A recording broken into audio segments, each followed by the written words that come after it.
Hey, Ben, let's talk about women in the Bible. We're allowed to do that? Yeah. Metal women. I didn't know women could be metal.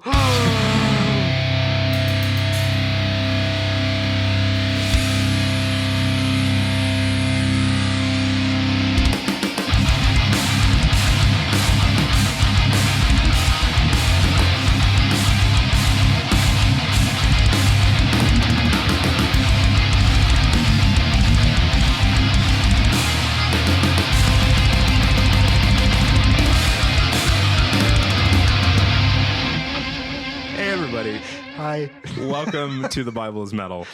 We're totally joking. I just want to lay the groundwork right there. Yeah, for sure. We're not being serious about the fact that women can totally be metal. Totally. In fact, to kick off this episode, let's talk about some heavy metal chicks that we've listened to, like heavy metal bands with like female singers, female drummers, guitarists, whatever.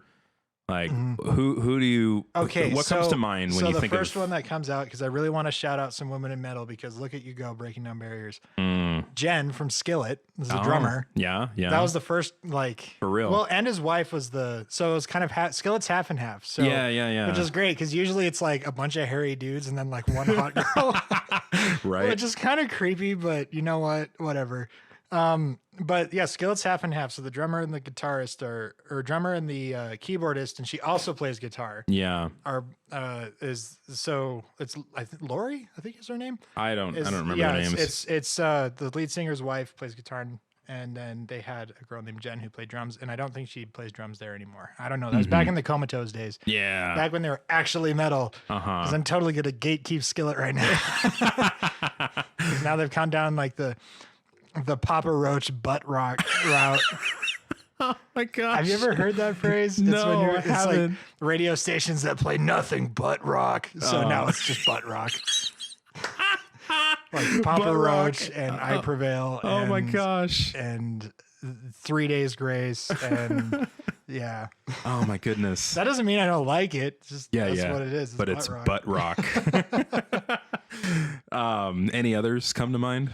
Yeah, so that was the first one, and then I mean, obviously, there's in the power metal scene, there's plenty. There's Women Temptation and Conquer Divide's metalcore, but they're all women, which is super cool. And Metalite and Unleash the Archers, and what else do I listen to? I feel bad because I just said there's one. I'm surprised you're not mentioning any that I'm thinking of. Who are you thinking of? I'm thinking of I'm thinking of like Arch Enemy, OTEP. I wrestled a bear once. Oh, Spirit Box. Yeah. Which is also I wrestled the bear. It's the same person, but like. And then the band Kitty, which is like all female.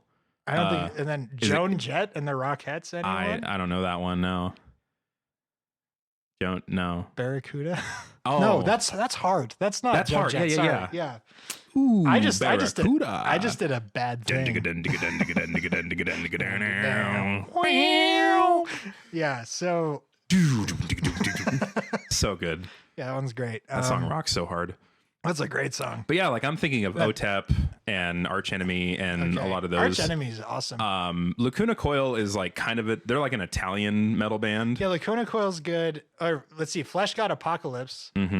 Elevati has like they have a woman who plays the hurdy-gurdy. I mean, I think it's impressive they found anyone who plays a hurdy-gurdy. For real. And then let's see, their violinist and their vocalist are all women. And they throw it on hard. I like them a lot, actually. They do like that Celtic folk metal thing going on, so it's really good.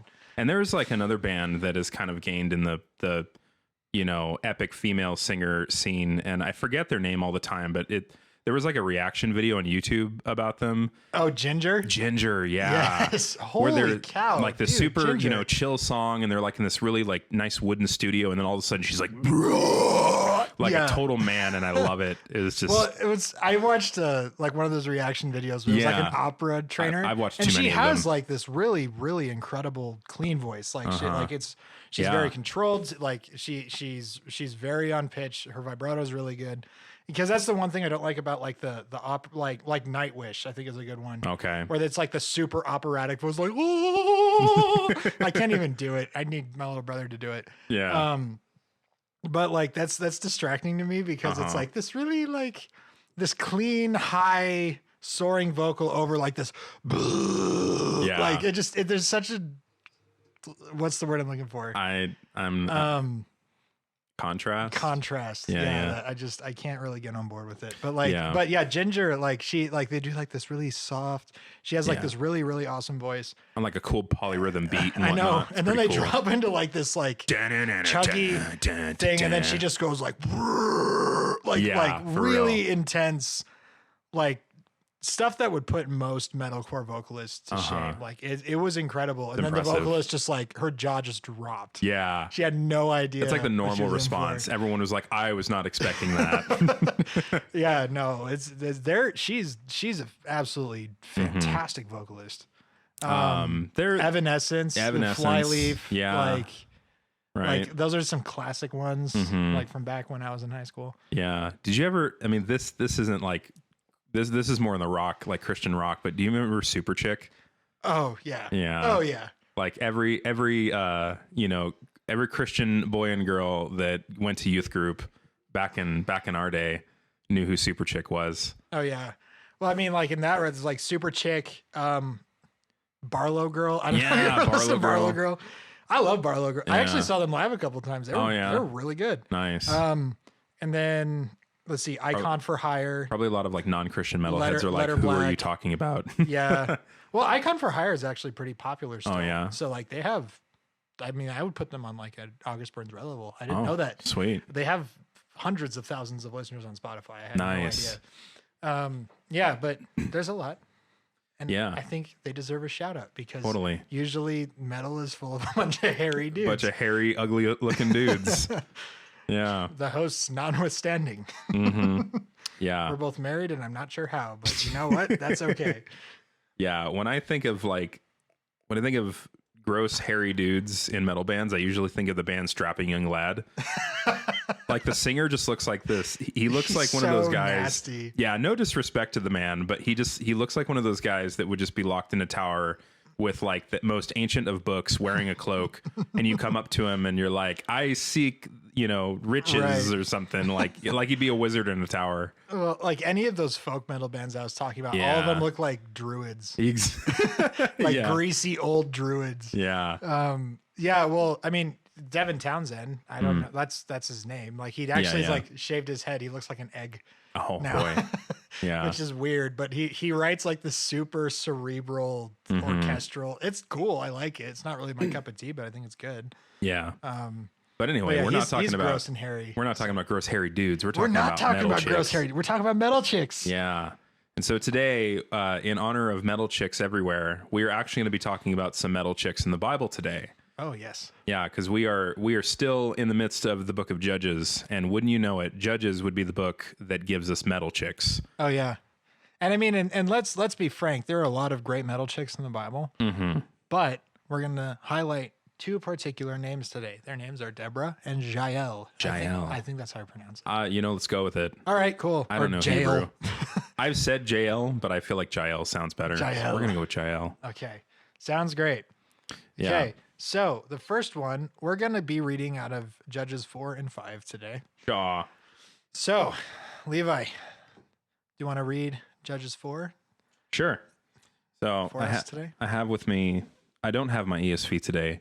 I have my New Living Translation. You're branching out. You're growing up. I know. Look at him go, ladies and gentlemen. Well, to some people, I'm dumbing down, but we could have a debate about that. Either way, I think it's a good translation. I like it. Shout out to my friend Phil too, who really likes this translation. Phil, you know who you are. Go Phil. He listens to like every one of our episodes. Oh, cool. So, hi Phil. Hi Phil. Go Phil. Go Phil. All right, so we're in Judges 4. So after Ehud's death, the Israelites again did evil in the Lord's sight, shock to no one. Yeah, no, remember, so I'm totally interrupting you for a second. Go for it. So we've been in Judges for a while already, with the exception of Christmas. So we just want to recap really quickly. So Judges was kind of this stability period, I guess. Yeah. Where they're basically just a roving band of little more than like just roving nomads, basically. Yeah, that's what the Israelites are at, and they're run by. They're led by people called judges that are prophets and leaders, and are also, as we will see, military commanders. Yeah, highly intelligent, highly wise people. So to some degree, yeah, and every time they'll lead them. Yeah. And then when they die, the Israelites will fall away again. Yeah. And then God will call up another judge to lead them back to the straight and narrow, and then the Israelites will fall away again. Yeah. And this happens for several hundred years until Saul. But we'll get there eventually. So, but yes, we're in another period of downturn where they decide, hey, we're going to be like the Canaanites. And even like even like modern scholars would agree it's like, oh, Israelite culture is Canaanite culture, and like, well, they adopted it, but it wasn't necessarily a good thing because there are a lot of things like rape orgies and child sacrifice and all kinds of great stuff tied in with Canaanite culture. So and eating pork too. Oh gosh, I had bacon for dinner. I'm a Canaanite, I guess. Yeah, you are Canaanite. All right, so after Ehud's death, the Israelites again did evil in the Lord's sight. So the Lord turned them over to King Jabin of Hazor, a Canaanite king. The commander of his army was Sisera, who lived in Harosheth Haggaim. Sisera, who had 90 iron chariots, ruthlessly oppressed the Israelites for 20 years. Then the people of Israel cried out to the Lord for help. So here's that crying out to the Lord. Deborah, the wife of Lapidoth, was a prophet who was judging Israel at that time. She would sit under the palm of Deborah between Ramah and Bethel in the hill country of Ephraim, and the Israelites would go to her for judgment. One day she sent for Barak, son of Abinoam, who lived in Kadesh in the land of Naphtali. She said to him, "This is what the Lord, the God of Israel, commands you. Call out 10,000 warriors from the tribes of Naphtali and Zebulun at Mount Tabor, and I will call out Sisera, commander of Jabin's army, along with his chariots and warriors to the Kishon River. There I will give you victory over him." Barak told her, "I will go, but only if you go with me." "Very well," she replied. "I will go with you, but you will receive no honor in this venture, for the Lord's victory over Sisera will be at the hands of a woman." I'm going to go ahead and stop there. Okay. So essentially they go out to war, and, we'll get more into the story. Yeah. I mean, the basic gist of the next little bit is they root the guy and he runs away. Yeah. So there's a couple of things we need to unpack here. No, one, she was a woman leader. Yeah. Which a lot of really hardline Christians would say, surely God didn't call up a woman to lead over a man. Yeah. No. Clearly, obviously not, right? Like that's not how God rolls. But it was also, there's a couple of other things I want to point out. She was a prophetess, so she heard directly from God. Yeah. And there were a lot of other prophetesses mentioned in Scripture. So what was it? Philip's daughters in Acts, Phoebe in Romans. I don't remember who Phoebe was. I just have the name written down. Phoebe was kind of like a deaconess. You could put it that way. She was like a deacon. She was a leader. A leader figure type. She was a leader figure in the church, right? Yeah. In Corinth or Roman. So it's Romans. So yeah, Rome. Yeah. Okay. I don't know why I said Corinth. But so there's also some other things that we want to say. Barak is obviously one of her military commanders because he brings her up. It's like, hey, get your guys. We're going to go take this dude out. And he had over 10,000 men under his command. So he was obviously a very high up military commander. And he had immense respect for Deborah, where he's like, I won't go if you aren't going to be there. Yeah. Which could mean a number of things. I'm speculating here, so I'm just putting that out there. I personally believe that means that she was a better, more skilled, more intelligent military commander than he was, because he wanted her to be there. Or she was a skilled warrior. Either way, she would have been indispensable to have on the battlefield in a practical sense. That's kind of what I gather from that interaction. Yeah, I kind of take it from a slightly different angle, still kind of similar, but like typically when commanders go to war, specifically in Israel, they always want the backing of whoever is the mouthpiece of God. But in this sense, Deborah basically gave him the command from God. Like, right. I'm the mouthpiece of God. Here's the command. Now go do it. But yet he's like, all right, but you got to come with me. Right. Like, and that's why I've started taking the tack where in addition to being the mouthpiece of God, she also had practical use on a battlefield. So yeah, probably like some wisdom that he can glean from her. But basically, I would say that this, and I don't know if you were going to get to this point, but like essentially, this is a moment of cowardice for Barak. Like he's not stepping up to the task that he's being called to by God specifically. Who arguably, it's better to have God with you than just his mouthpiece. But Barak here is like, you know what? How about you just come with me? And if you don't come with me, and that's important, if you don't come with me, I'm not going to do it. And so like he's making it contingent on whether or not Deborah's she's going to be there. Yeah. So this is kind of like a moment of cowardice for him, which inevitably leads to God kind of changing up the pattern of what's going to happen here. Because if he had gone without her and wasn't a coward, then he would have been able to, rout Sisera's army, killed Sisera himself, and gain the glory. But now that he's being a coward, God's like, well, fine then. If you're not going to go, take care of this, then I'm going to have a woman kill him. And I personally kind of take that as not like a actual disrespect on Sisera as a person. I actually think that it was almost like a kind of tongue in cheek thing for God to do. It's like, well, if you're not gonna do it, then a woman's gonna do it. Like, like kind of playing his own insecurities against him, sort of thing. As a growth specifically for Barak as a person. That's kind of how I interpret that. Now keep in mind that is how I interpret that. Yeah, for sure. And I am not a Bible scholar. But based off of that interaction between two human beings, like remember the human, between that interaction where he's like, well, fine, then a woman's going to kill him. Yeah. So I kind of read that with like a little note. Do you need to come down a little bit? So I'm looking at the line and I just look really loud. And I don't know if that's just because I am loud or you'd be able to hear it if you were clipping. Okay. So you're good. Okay, cool. So all right. I got you. Anyway. And so now with the whole Deborah saying, all right, well then, he's going to get killed at the hands of a woman. You would think that would be Deborah, but we'll find out. We'll find out. That is not the case. That is not the case. Yeah. All right. So you want to keep read the going? next part? Yeah. Okay. So, let's see. Okay, here we go. So still in chapter 4, we're going to start at verse 17 now. So this is after Barak has routed Sisera's army. They pretty much killed everyone, but Sisera's on the run. And so Barak's chasing after him, probably at a distance. And so Sisera's running like a sissy. Well, keep in mind, he jumped out of his chariot and ran off on foot. Chariot and ran off on foot. Yeah. So that is an important side note because Sisera was not exactly a man of courage either. So true that. And then I guess as a side note, as we'll learn later in the song, what had happened is that the Kishon River, apparently flooded the area. And so there was a lot of mud around. Like I read this in a commentary. So I'm not the wise person that gleaned this from the scripture myself. But essentially it's kind of gleaning to the fact that God led them down to the Kishon River specifically because he was going to flood the area. So there's going to be a lot of mud, which makes those heavy iron chariots sink in the mud essentially.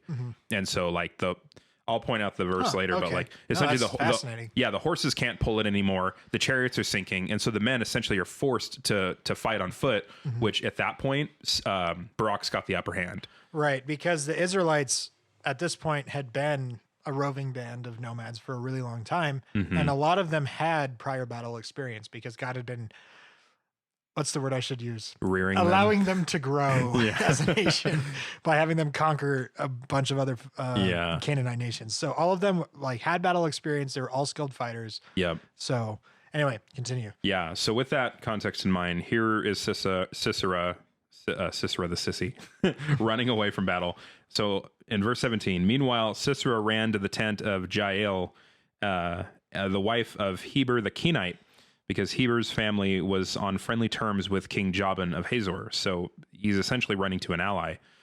Jael went out to meet Sisera and said to him, "Come into my tent, sir. Come in. Don't be afraid." So he went into her tent, and she covered him with a blanket. "Please give me some water," he said. "I'm thirsty." So she gave him some milk from a leather bag and covered him again. Stand at the door of the tent, he told her. If anybody comes and asks asks you if there is anyone here, say no.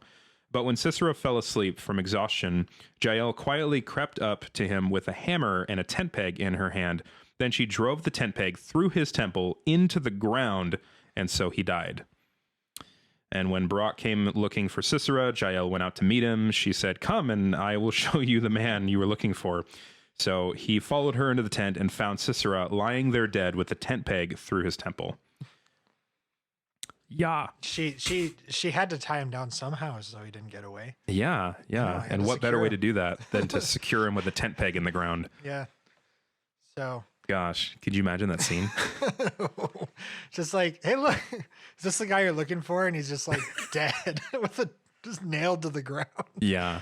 And especially, it's not like just a tent peg through his temple. She drove it entirely through his head. Into the ground. Because that's the weak point of your skull. So it probably just took one and then went all the way through. Yep. So that's probably all it took. And I mean, tent pegs are relatively long too. So like it's not that it was this short little nail kind of thing. No, this sucker went all the way through. Yeah, have you ever seen like the big tent pegs? They're probably 2 feet long. Oh yeah. 2.5 feet long. They're huge. Yeah. So she probably just took it and just conk. Yep. Good night. Yeah, that'll kill you quickly. Yes, it would. I mean, so at least it was a merciful death. It killed him quickly and in his sleep. It was gruesome, but it was probably relatively painless. To be honest. For real. So tent peg episode. We've been talking about this one for a while. We have. Every single time we like have an episode, we're like, we're gonna get to the tent peg episode. Okay, and this is and something else I kind of want to humanize this a little bit for everyone. Do it. Sisera was a jerk. I have stronger words for him, but I don't want to hit the explicit tag on this episode. So he was not a good person at all. They said that he single-handedly tormented the Israelites so much. He was the source of them crying out to God for deliverance. Like this guy is, he's the villain in the story. He's a warlord. He's a villain. Like he's a terrible human being. And notice the way he treats, and this may just be a translation thing, but like there's often words of like, hey, please, you know, like, but he's like very curt with Jael. He's like, hey, give me something to drink, woman. Stand in front of the tent. Make sure no one comes in. If someone comes in, tell them I'm not here. Like woman, you know, like he's very dismissive of her. He's like, you're here to serve me. And to be fair, she did come. It's like, come, my lord. Yeah. You know, so she kind of, she assumed laid the trap. Yeah. Sure. She assumed the submissive role and did it so perfectly. And that he fell asleep on the tent. Like he wasn't afraid of her at all. Exactly. Which was his undoing. Yes, it was. So what makes me wonder is, I'm wondering if she had like a personal beef with this guy. Yeah, I don't know. Like the text doesn't really say anything, right? As to like what the beef would be. Clearly, she recognized him. Oh yeah, because she wouldn't just like let some dude come in and then. I mean, she might have. She might have just been a psychotic mass murderer. Who knows?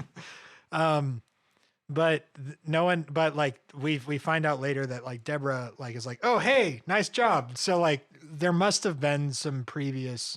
Like she obviously probably knew who he was based off of what he was wearing, or maybe she had interacted with him before. We don't know. Like there's no like there's some clues in the text that like we knew that there might have been some previous interaction.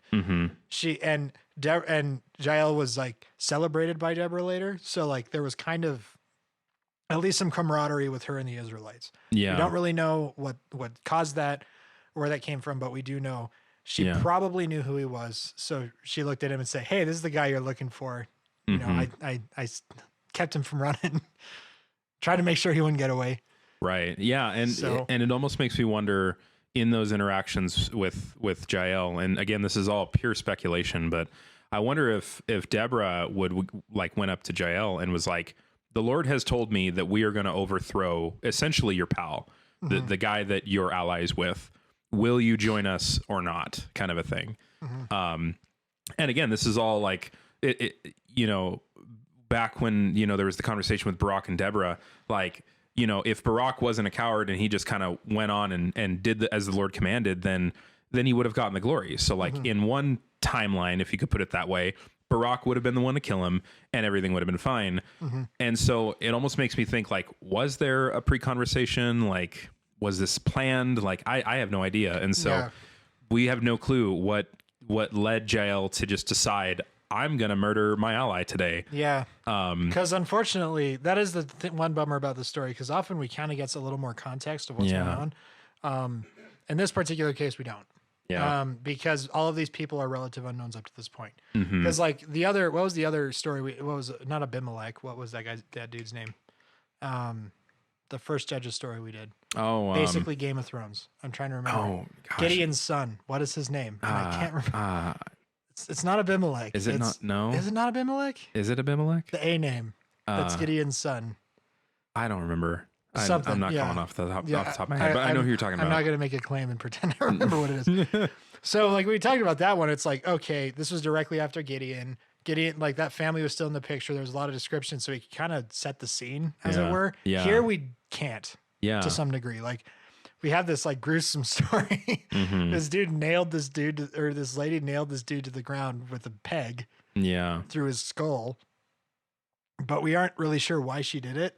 Yeah. I mean, and I personally like, they give you enough character clues where Sisera was just kind of a terrible human being, and she might have known that and just decided, wow, he's asleep in my tent. I'm just going to kill this guy. Yeah. So just by virtue of him deserving death, she just decided to serve it to him on a silver platter. Right. Or maybe she saw that he had lost, so she wanted to garner favor with the Israelites because they won, which is another possibility. That actually makes a lot of logical sense. I mean, if he already lost the battle, why not join the victors right, it's like, and save your family? Yeah, it's like I play both sides, so that way I come out on top because she was allied with what's-his-face already through her husband. King Jabin, yeah. But now she's like, oh, hey, he's losing, so I'm just going to kill him and then garner favor with these new guys. Ooh, that makes so much sense. So it may have been entirely self-serving. Man, did we come to the conclusion of why? Maybe. I don't know. That makes a lot of sense, though. Gosh. Because, I mean, people are ultimately selfish at heart. Yeah, true. But that doesn't necessarily mean that God can't use it. Well, he totally did use it. And he did. Yeah. In the sense where Deborah even knew it was going to happen. The prophecy was fulfilled. Sisera died at the hands of a woman. Almost literally. And she even describes what the hands were doing. Yeah. Which is so good. All right. So, do you want to move on to the song, or is there more you want to unpack? No, let's go to the song. Let's do it. So the song's got a couple. It's poetry, so it's long and verbose, and so we'll just kind of hit the high points. Yeah. Of it. So basically, her and Barak sing a song afterwards. And like, might I add, every time a song pops up in the Bible, I always think of like some kind of like flute and lyre in the background, like some kind of Skyrim music. Like it might have been because it's like, was it like kind of like the town crier would like sing the song to like tell the story of how what's his face is defeated? When it was popular. In all reality, that's how they told stories back then. In all reality, this may have been just some kind of Middle Eastern type sound as well, because like this was in the Middle East. Yeah. So like the sound of the lyre and the zither and the gong, all the words that they use in the Bible that we probably actually don't have a parallel for today. And so now I just imagine some kind of, and this is going to sound incredibly, you know what? I'm not even going to go there. All right. Move on. We're going to move on. I know I'm a little worried about where you're going. Like, no, just like in trying to describe the music in surrounding it, I think of like, I don't know, some kind of Egyptian sounding music or maybe like some Middle Eastern type music, like again, to be a little insensitive to the culture, like some kind of Aladdin type sounding music. Yeah. Just that like pentatonic scale. Yeah, there you go. That's what I'm trying to kind go of like with. I'm envisioning like, like an imam calling people to prayer from the top of a minaret kind of thing. Yeah. Like that's what I'm thinking now. Yeah. So it's definitely not this, Western, Yeah, because the idea of someone bursting into song only happens in Disney movies over here. Yeah, so for real. Like, Aladdin notwithstanding. But like Arabian Nights. No, but I think like back then, like songs were stories, and that's how it's how you told news. I mean, it's what people did for entertainment. They'd sing songs to each other. Like, it was a much bigger deal back then than it is now. Yeah. Because now if I just came up to you and started singing a song, you'd think I was freaking crazy, which is not untrue, but like. That you're not crazy. I can't sing. I'll play you a song. As long as it's nothing but O's. Nothing but oh. Do you play nothing but O's?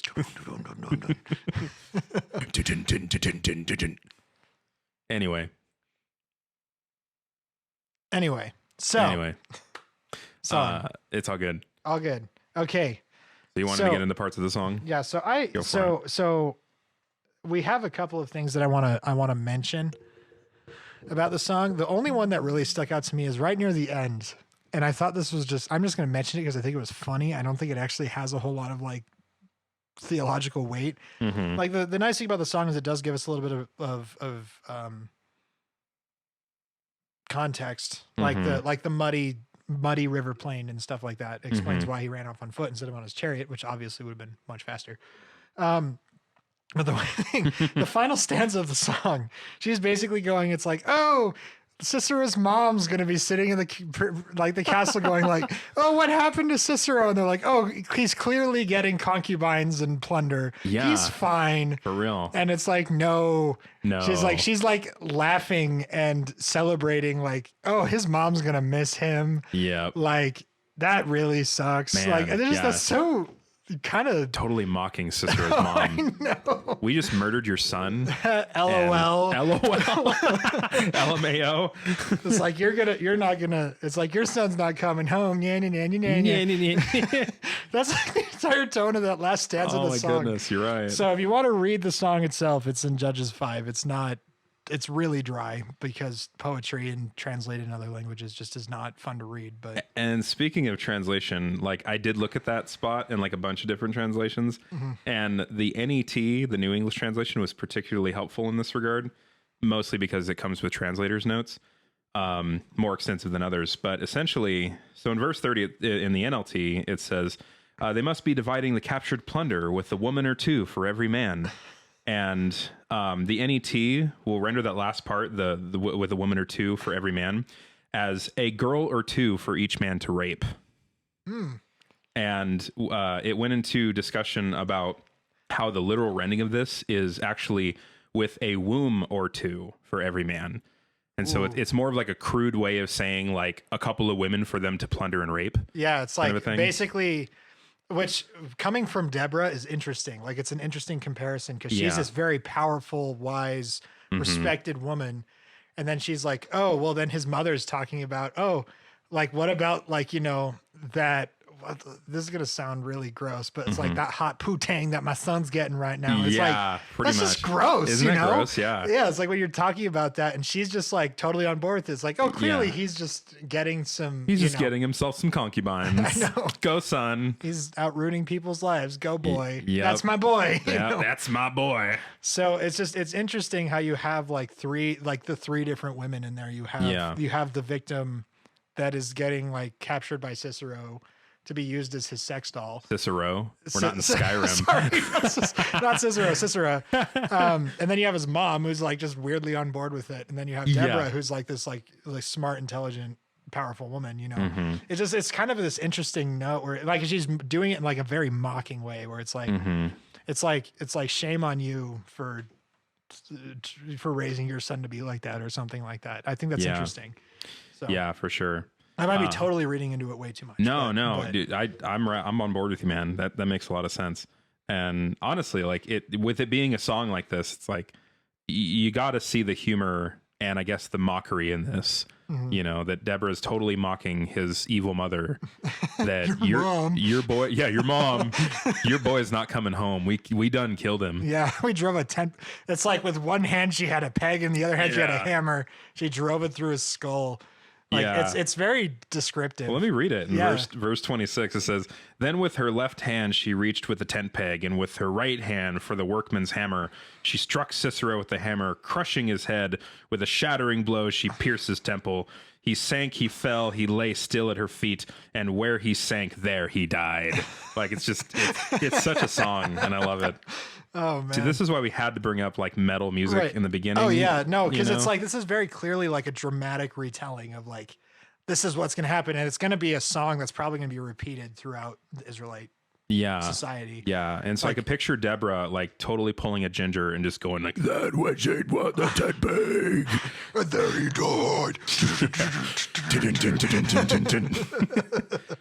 Yeah. So Deborah's officially a metal singer in our head. Chuggy. Chuggy, chug. Pick up a pancake. Pick up a pancake. Yeah. So Deborah has no chill. No. So she's smart, she's sarcastic, she's powerful. She's a pretty awesome woman. Yeah, she's a metalhead for sure. Yeah. I love it. We like Deborah. Deborah's cool. Yeah, Deborah's the coolest. And go Jael for, being metal too. I mean, she was the one that did the work. It's like she's the one who actually got blood on her hands. For real. Yeah. Man, that's so cool. All right. Oh, another thing that I also want to bring up that Jael did is they point out how she gave him curdled milk instead of water when he asked for something to drink. Yeah. They say milk out of a bag in the first time, but then in the song, she's like, she gave him like, it's translated like milk curds or like spoiled milk or curdled milk or something like that. Yeah. In mine, it says yogurt. The NLT goes as far as say yogurt, which makes me wonder. It's like, is it supposed to be as nice as yogurt? Here's your yogurt, because I actually like yogurt. That's too positive. Like I like the imagery of curdled milk. Of just, here's some sour milk, here's boy. Some sour milk. Almost gave him cheese. I'm thirsty. Here's some cheese. Here's some cheese. Yeah. So like Jael was definitely, there's kind of this premeditated, like she didn't like him. Or she was just saw him as a pawn, which is also possible. So yeah. We don't really know. Yeah, it's all speculation. But but yeah, so go Jael. Go Deborah. Yeah. So right on. Yep. And then like one last little bit of info that I wanted to throw in that isn't necessarily like this isn't something that comes straight from the text, but it's an allusion in scripture that makes some sense. Basically I found a book on Amazon that talked about this, and I read like a little bit of it, and it got me so intrigued that I started diving into it myself. And I'm like, this makes sense as like a cool, like doctoral dissertation, but not necessarily something I would like preach a sermon on. Yeah. It's like not something you would present as like theological truth. Yeah. Like it's a cool illustration, and it makes sense in that regard, but not so much so as like a definite, like no doctrine definitely hangs on this parallel working. But if y'all remember last time, I brought up a funny word called the proto-evangelium. Proto-evangelium. Swish and flick. Which, if you don't remember what that means, it means the first announcement of the gospel. And it's a Latin phrase. And that's why it sounds like a Harry Potter spell, because all Harry Potter spells are in Latin phrases. And my wife actually reminded me of that. So, and she's a total Harry Potter nerd. Love you, Michelle.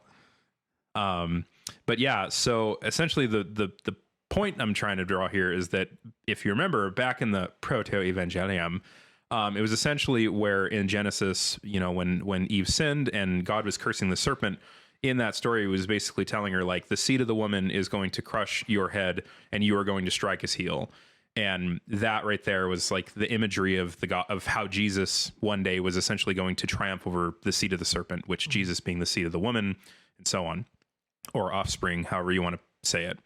And so this is like a part of that parallel where just as like the line of the Messiah and Jesus, will crush the head of the serpent, Jael's kind of like the line of the Messiah crushing the head of the serpent via Sisera. And so like quite literally, yes, putting a pole through his brain. Yeah. So like she's crushing his head with a hammer. Like that's pretty good. Yeah. Right. And so this is another occurrence in scripture where the seed of the woman crushes the head of the serpent, quite literally. And then to kind of draw an end cap of that, it was actually interesting to find that back in the New Testament, or forward in the New Testament, when Jesus is taking his cross, eventually where he's going to be hung on it, that place is called Golgotha, which is called the place of the skull, which is pretty interesting that where Jesus's triumph, where the seed of the woman's triumph is going to be at a place called the place of the skull.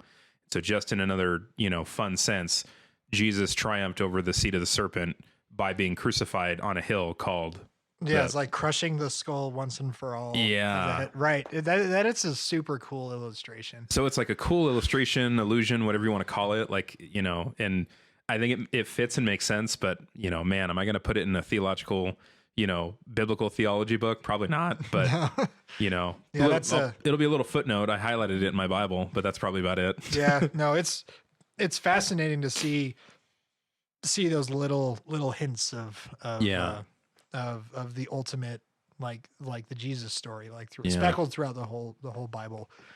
Like the grand picture of the Bible is so consistent that even something as minor as this fits along with that. Right. And it's like, and part of that is because like the whole point of Jesus is just like, of like defeating evil, just as a generic term, right? Yeah, like, yeah. Defeat evil, it's like, that's what you do in every fantasy game ever. Yep. But then Jesus like defeated all evil for all time, for all people. Like not just as an abstract concept, but it's like, he is so far above what can even be considered evil that like he can defeat evil as a ominous force. You know? Yeah. Right. Like, and that's super cool to think about. It's not just like in Skyrim where you defeat an evil guy, but evil still exists. But evil still exists. Like God will eventually not only triumph over evil now, but will dispense of evil. Yeah.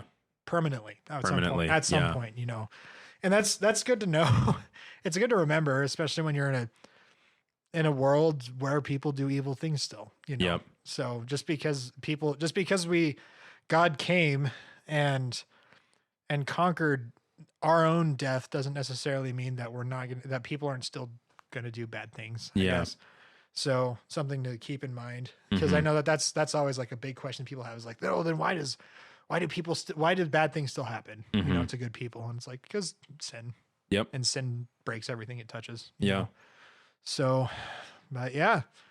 Proto-evangelium. Swish and flick.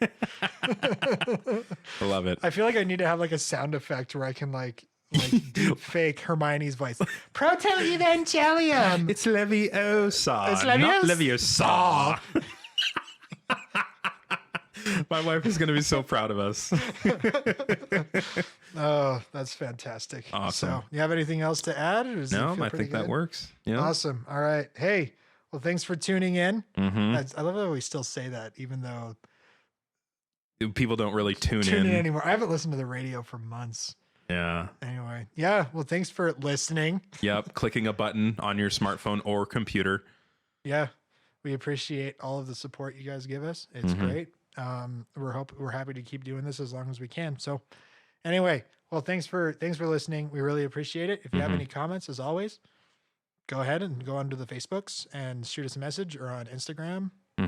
We will be sure to answer you as best you can. And that reminded me, I had a dude text me the other day. He's like, hey, I want to talk to you about your podcast. And then I never texted him back. So I need to do that. Get back to it, Ben. Anyway, so cool. Well, thanks for listening, guys. Hopefully we'll see you in a couple weeks. Yep. So peace. Peace. This is Levi Gonzalez. This is not Levi Gonzalez. And this is the Bible is Metal. Paka, paka.